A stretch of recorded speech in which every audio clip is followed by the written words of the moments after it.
Hey, friend, this is the third part of my interview with Brett Bishop. Now, you'll probably want to go back and watch the other two, or you could just live dangerously and try to figure out what we're talking about in this one. All right, let's get started.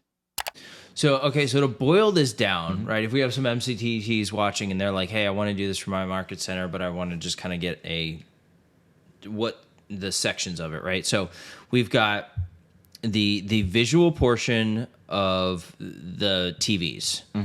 Then we've got the audio portion, which is that array mic, right? Do you also do like... So we just talked about microphone, but what are we talking about getting the audio out? Right? Like speakers and stuff? Yeah. Is that where you were going? Or Well, yeah, that was kind of the so- question. And then also, you've got the array mic. Do you also have a presenter mic, or do you rely on the array mic for the presenter? Typically... rely on that array mic for the presenter, because in a room, like I said, which is our training room that I have in my market center, as I've been through a lot of these market centers, is really even bigger than most. Honestly, Pembroke Pines was the first one I ever did, and that's one of the largest training rooms I've ever been in. Yeah. And that one microphone picks up that entire room, and that room is probably 40 by 30. That's a massive room. So that's incredible. You only need that one or two. You could put two in there. Array mics. Yeah, you could put two in there, but we only put one in that installation, and it picks up everything. That's perfect. Yeah. So then when we were talking about, so we've got the Acoustic Magic picking up all of the voices as far as a microphone. Yeah. But we do have issues where, you might have people that are just, have a harder time hearing. In that, think about it. So Pembroke Pines is a perfect example. It's a massive training room. Even though that one microphone picks up all the voices in the room for the virtual audience, sometimes the people in the back of the live audience can't hear the presenter. Yeah.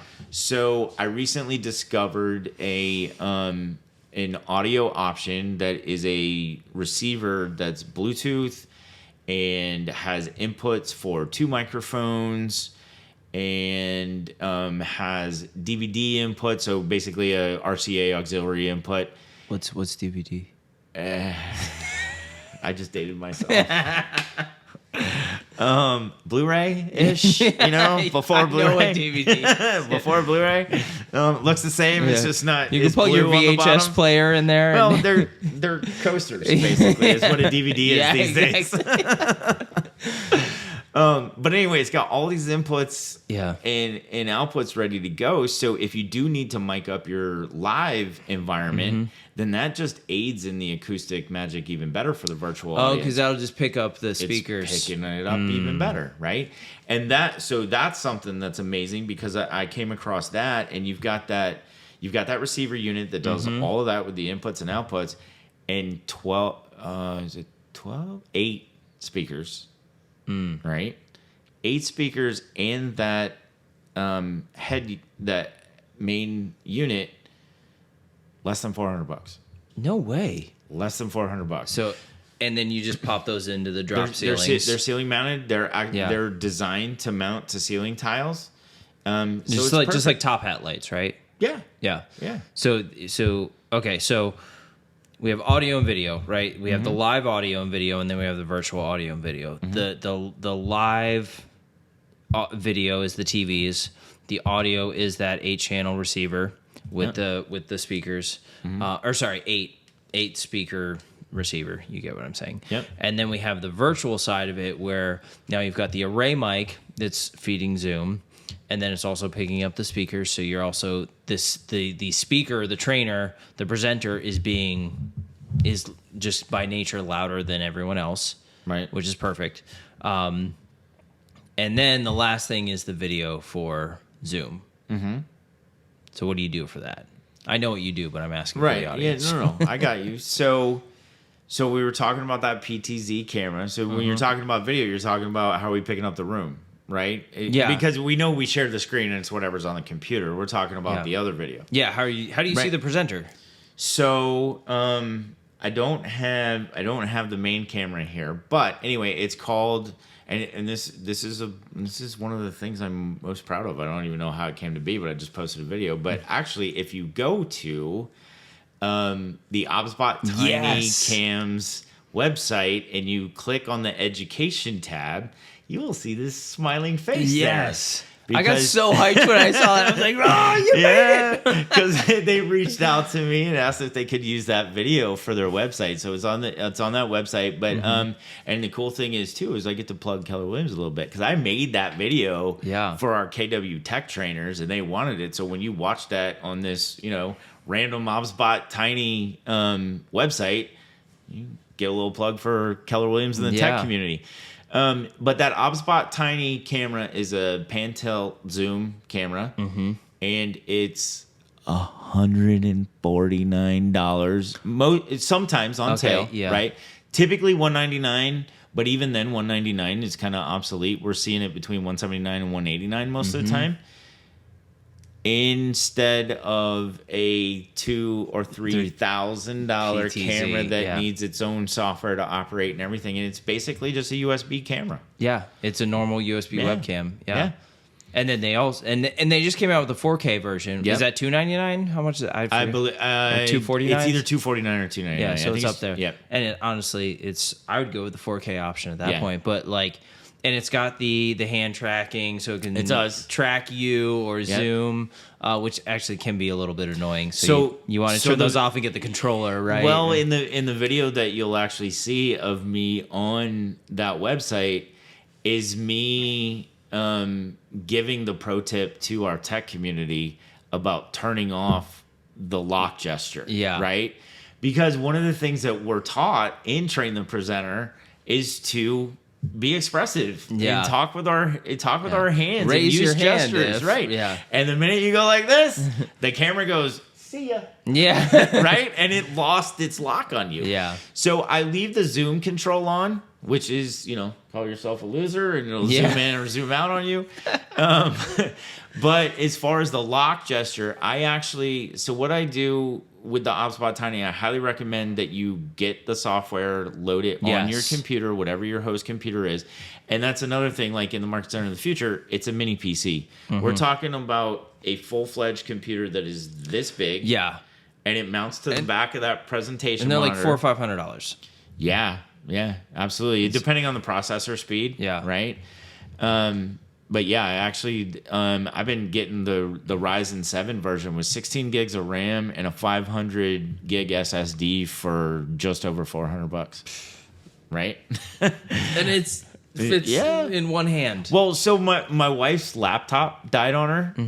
It won't stay charged. The charger's not working. And I had one of those laying around because, again, I have product that I don't unbox and do videos on. So I had that room is full of it. So she needed something. I opened up one of those mini PCs, and she's actually just been carrying it back and forth from home to the office because it's only this big. Yeah. It's like 6 inches. Put it in your pocket. Yeah. So, I mean, it's the technology. So getting back to the camera just plugs in USB-C or USB-A. There's adapters for both.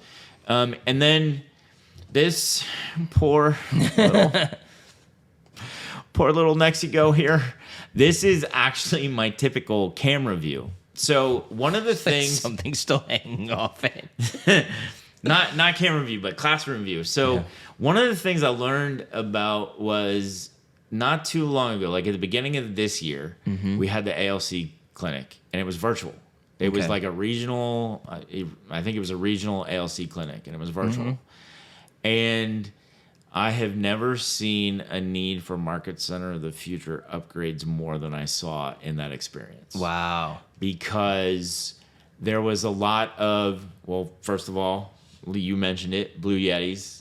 Blue Yetis were amazing when they came out, right? They were one of the first USB mics. And let me say this, too. They're fantastic in the right room. Sure. They have a practical use. They do have a very practical use, but in a room like this with a lot of hard floors, hard walls, you're going to get all that echo. And as a, in this situation, right, I'm talking directly into the mic. They're not good conference room mics. Yeah, not at all. Right? So anyway, there was a lot of experiences with these conference room mics like that weren't really designed for that. And then another one was either the webcam mic built into the laptop that they're using or whatever it was. And Yeah. you'd have a team leader standing right in front of the mic. You're looking at their shoulder the entire time, and they're looking up here at their projector screen on the wall, and it's like this really uncomfortable, weird situation. Yeah. Right. So through that experience, the market center of the future is always evolving, like technology is, and like education and training is, right? And being as great presenters, that evolves. Yeah. And so what I learned from that experience is, hey, we need something more than just the ObsBot tiny looking at the presenter. Yeah. We need a classroom view, because what would happen is you'd go into breakout sessions. And then you're just like staring at a blank wall. Well, it'd be really weird because, that was a hybrid environment. So you might have some of the participants that had their laptop camera right up in their face. Yeah. And then there'd be, the one camera that was looking at the team leader. And like you said, now the team leader is hanging out with the people that are like working on the workshop part of it. And you're looking at a wall. So then we went to something that was a nice wide angle. Again, budget. Like this thing on sale typically is like $80 at the most. Really? And it's 130-degree field of view. Yeah. So that's what I use for the classroom view. And I asked you, is this like a C900 series clone? It's where like it looks a lot like it, but you said the field of view is a lot wider. Yeah. Because the C9, it's either the 920 or the 922 that has the wider field of view, and I think it's still only like 90 degrees, whereas this one is 130, I believe. So you know better than me. Yeah, we put it up on like your center mounted TV or even one off to the side, and it picks up that whole field of view. So were you ever in you were Boca West or Boca East? Boca East. So Jackie's Boca office. Don't let Jackie hear you call it Boca West, by the way. I know. Sorry, Jackie. Sorry. Every time I talk to him, I can't remember which was which. Oh, so you're gonna throw it on me? It's my fault. Be mad at him, Jackie. But no, so were you ever in that training room? I've never actually been there. No. It's a nice office. Jackie has amazing offices. I'm trying to brown nose a little bit so I get back in her good graces. Yo, and for the record, her box truck was at Fort Myers, and we were loading that up with stuff. So shout out to Jackie on that stuff. Her that Natasha, really cool. and my own OP are like James Torrance too.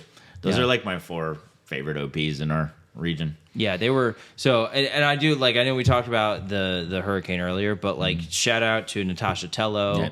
To Kevin Hayek. Yes, absolutely. Like these leaders were there every time. Kevin and Mark, they're both one of my favorites too. I keep forgetting that Kevin's in that role now. Yeah. So I didn't mean to leave you out, buddy. Yeah. And Mark Olish Mark's our regional director, yeah. but he's also an OP as well. So I mean, just phenomenal support. Yeah. It's been amazing. It was servant leadership, like great example of that. So sorry, back to what we were talking about. So anyway, I was asking you if you had ever been in Jackie's Boca training room, because it's actually really wide but narrow.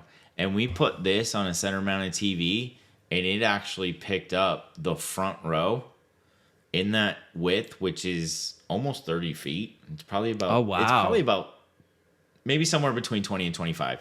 And it picked up end chair to end chair in the first row, which is only about maybe 6 to 8 feet in front of this camera.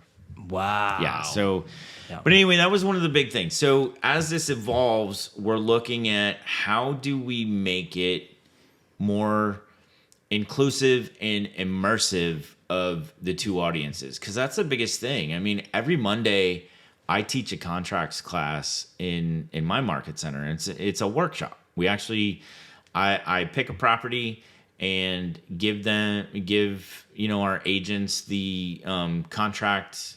Some of the contract negotiable items, right? Mm-hmm. And but I have a hard time with that one, and this is something where I need to evolve as a trainer. I only do that one live because one of the things that I'm having a hard time with is to try to do a workshop in a hybrid environment. Because of everybody's different technology skill, to to try to write a contract in a workshop environment where you have live people where I can literally float and see what's going on. Yeah. Versus, hey, I'm in Zoom land and I'm behind. Okay, can you share your screen? Okay, can you share your screen? Yeah. Okay, and next thing you know, that 2-hour class is a day and a half. Yeah, and you lost everyone in person, and Yeah. So, the market center of the future is always going to be evolving, and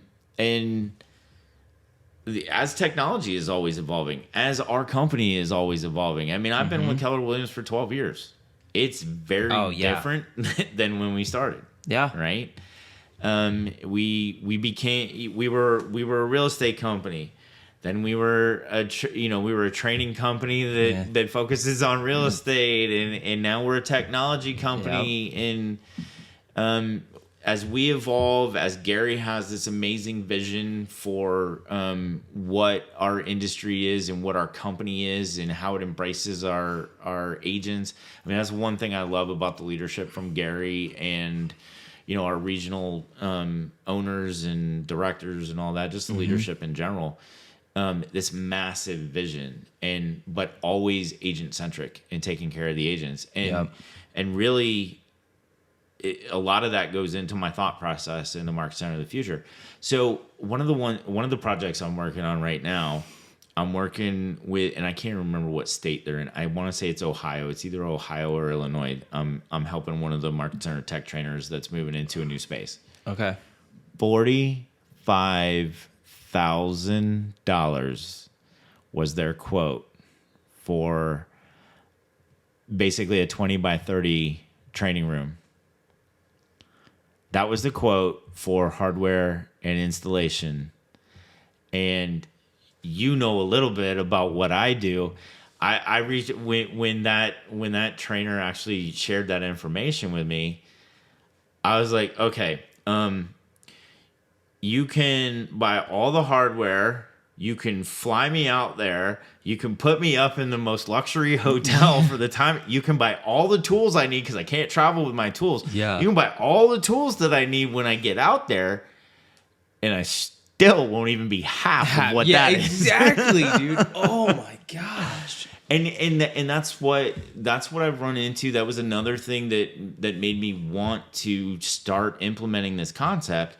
So, as somebody who's been with Keller Williams for 12 years, I came into the Keller Williams system as an investor. I got the awesome opportunity to partner with Gary and Nikki and the McKissicks and become a business partner with them, essentially, in the fact that I was an investor in our market center from day one. And so I've always had the lead with revenue in me, right? Because I'm an investor, and the less it costs us to do things, the more profit we get to share. And I look at something like that and I'm just like, wow. And, this is something I want to take to the next level. And I want to see this become something that's part of KWRI, because from the investor side, and we were always told, like, we would reach out and we'd ask, okay, who do we do for this? Who do we do for that? Who do we talk to for this? And at the time back then, and I'm sure it's probably still the same, there was a space planner that you could talk to that KWRI recommended. But that's one thing. I think it's almost easier to find an architect, space planner, an interior designer, or whatever, and get a reasonable rate than it is to try to build out the technology in a market center. Yeah, it's wildly different than space planning. Yeah. So, and then what we were always told is, well, we don't have anything like that because we want you to build those relationships with your local vendors. Well, what I found out is the Keller Williams offices care, the OPs care about the relationships with these vendors. The vendors don't give a rat's rear end. They don't. Yeah. I mean, I've gone into these. So here's one. One of those favorite OPs that I mentioned, I was doing an upgrade there, and they had moved in that one. That one was awesome because we didn't just like add technology. We flipped the script. We actually flipped the whole training room. Oh, because yeah, it was I just remember a better that layout, one. Yes. Right? And they to save some time for me, because they know I'm a one-man show, and to save some time and energy for me, they actually had one of their normal handymen or AV guys, I don't know who it was, but moved those TVs from the one orientation to the other, and they broke the end off a 50-foot HDMI. And what they did was, because when I got up in the attic and started working on the wires and everything, I'm like, what the heck's going on here? What they did was they took a 6-foot HDMI, plugged it into the TV, and stuck the unplugged end up in the attic, so it looked like it made the connection. But if they had been trying to connect things, it would have never worked. Wow. That's the kind of service you're getting from, and that's just one story. Literally every market center I've been in, there's been some kind of hack job from these vendors that we're building relationships with that we value, but they don't value. Yeah. Right. And honestly, it's kind of a one and done for the most part. Like, how many times have you had to go back to the market centers that you've upgraded? Honestly, Pembroke Pines was the first one I did, and that was in July of 21. Okay. And June of 21, I think. And I It's went October back of 22 right yeah, now. Yeah. And I went back there for Train the Trainer Advanced Workshop, realized that the HDMI plug was kind of, somebody had pushed in a cable too far and knocked it in. And so I fixed that up, and really that's been it. Yeah. We had a phone call with Sebastian Blanco today, and he's got some issues in his, and I think it's just an HDMI duplicator that I probably just have to swap out is all. That's been it. And honestly, you can consult most of the market center tech trainers on how to fix the problem they have. Yeah. Right. So, like, I understand, yes, the business to business relationships of like just real estate. I would never discount that, but I don't see the value in building, like, to say, hey, don't listen, don't create like a model around this because of your local vendor. Like, I don't see that, because I think it's more important to have a model, because then we're going in blind. Like most people in real estate, OPs and TLs, and they don't have a background in audio engineering or video engineering or live audio video or anything. Like, that's a wildly different industry. And luckily, you and I have both been in that industry, and we get to geek out on it. But it's even the market center tech trainers we work with. Like, it's you, me, Andrew are pretty much the all in South Florida that have any sort of background in audio or video or both. Right. So it's very uncommon. I mean, I'd rather go with a system and model around this. Sure. Instead of walking in and saying, okay, I'm going to work with a local guy and I don't know anything about it, and I'm just going to go with him because of the business to business relationship and not question it. And like you said, Ohio or whatever, $45,000. I was floored. So before I forget this thought, why would you need to go get 3 quotes from local vendors if there's somebody at KWRI that understands you need to lead with revenue, and they're just going to give you what you need, and not betray that trust of leading with revenue. Yeah. So I mean that's my next step. That's where I want to take this. Yeah. Is get this, and again, as a franchisee, if we had that guidance from day one, it just helps. Because we've been through a lot of trials and tribulations. With part of what made me get myself involved in all the technology over all these years is because I saw that it wasn't done right in the beginning. Yeah.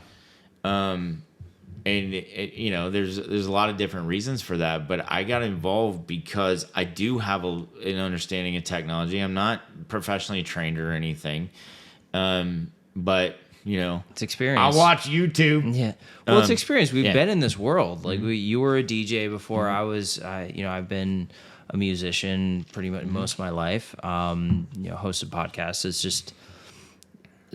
is the world we exist in. Yeah. And so we understand it on such a broad scope too, and that's the other thing. Like I'll tell you, even before I had done the first market center of the future in Pembroke Pines, I was helping with Dora Cherico consult when she was moving into her new market center. Yeah. And the electrician on that job kept telling her she didn't know what she was talking about and did everything the way that he wanted to do. And so we've got this column where the presentation monitor needs to be here, and they put the outlets on the backside. Yeah. You know what I mean? And that's the other thing. Like, if we do this, and this is coming from a KWRI type atmosphere as a system and a model, there's no ego involved. Yeah. Right? I mean, honestly, one of the best things I've experienced with the leadership in this company is that egos are always put aside. It's stay in culture. What can we do to love on you? What can we do to lead with revenue and protect profit share and things like that? So I think putting that element together and having that will just make every future, and this is something that I don't think would ever go stale, right? Because technology evolves. We're changing our technology every 3 to 5 years. Yeah. How long before a computer goes obsolete? Yeah. Mac guy, I know. But how long before a PC goes obsolete? 4 to 5 years. Right. Same thing with Mac. Yeah, 4 to 5 years. So it's not like, hey, this would only be good for every new franchisee that comes up to build out their initial tech. Yeah. It's, hey, our tech's getting obsolete, our training room's getting obsolete. Because, I mean, right now we're doing smart TVs. Janelle's got this awesome, like, smart console, and not everybody has the budget. Yeah. I would love to have her budget. I'll tell you that, right? Because I love the tech in her training But honestly, room. like, if you, like you said, if you have this model, you can start picking and choosing, right? So if I've got some, like, plasma 1080p TVs, like that, I don't have to go and change those out right now. No. But if I don't have any audio solution, maybe I want to throw my money into the array mic. Right? Yeah. And use what I've got. And that's what you do, right? You go in and you look at what they've got, you evaluate, and repurpose everything you can. And I love it. So we were at Kevin's Market Center yesterday in Bonita, and Bruce Mitchell, their TL, was taking me around, showing me, because they're in a new space and it's almost done, which is awesome. And we were talking about, okay, and actually in that office, the training room went, like, across the building, like originally where they wanted it, and now it's in a different place, and it actually works out better. So we're looking at that, but then there's a presentation monitor that needs to happen. Well, Bruce actually happens to have, like, the perfect size presentation monitor on his wall in his TL office. Let's repurpose that and not have to buy one. And that's what I always try to do. That again, leading with revenue. What do you have that we can repurpose? And honestly, I haven't put one of those awesome mini PCs in every single office. When I did Bonita's first office, they had a Dell Optiplex that was good. It had a Core i5 processor. It had 16 gigs of RAM, a 500 or terabyte hard drive in it. So it's more massive. It's a lot bigger, but still pretty thin. We were still able to mount it to the back of the TV. We saved them. At the time, those mini PCs weren't as cheap. They were, like, between $500 and $700. So we save them that much money, and we can put it into something else. Brilliant. Yeah. So I'm looking at the time, and we're at, like, 3 episodes at this point. So this is going to be split up into, like, a multi-part episode. Yeah. So if someone's watching this and, like, I would love to get your input on our market center, how can they contact you? So you can reach me, I guess probably the best place is just by email, brettb@kw.com, BRETTB for Bishop, brettb@kw.com. And you can check out my YouTube channel, Realty Tech Guru. Yeah. Yep. So I'll set up some sort of redirect link so that they can go. Put it in the description below. Yeah, I'll put it in the, you'll see it down here somewhere, and so they can get to you. And then do you have a website where you have any of these, like, models or anything, or, like, suggested products? I'm actually in the process of working on that right now, and as you know, because you keep trying to influence me to keep going through the Amazon thing, I need to build up that follower base, because I would love to become an Amazon affiliate. But I'm tired of going through the process until I get what they need, what they require, so that I can have that stick. But I actually do have one. Again, I'll give it to you so you can link it in the description what below. I'll But do, I have a kit.co website that actually shows these packages. So what I'm going to do is make it easy for you guys. So I'm going to do MCOTF, Market Center of the Future, .leveragestrong.com. So mcotf.leveragestrong.com. That'll redirect to whatever link you give me. So that'll just be evergreen in the description. Cool. So Love awesome. it. Dude, Brett, this has been so much fun. Yeah, man. Loved it. Yeah. So, keep an eye out. We got some really cool guests in the pipeline. I'm really excited to have on our show. I'm not going to spoil it. You guys are just going to have to wait and find out. But yeah, some cool stuff coming. Brett, thank you again. You are welcome. And because it's a Realty Tech Guru episode, it wouldn't be right if I didn't say, as always, have fun and explore the technology. There you go.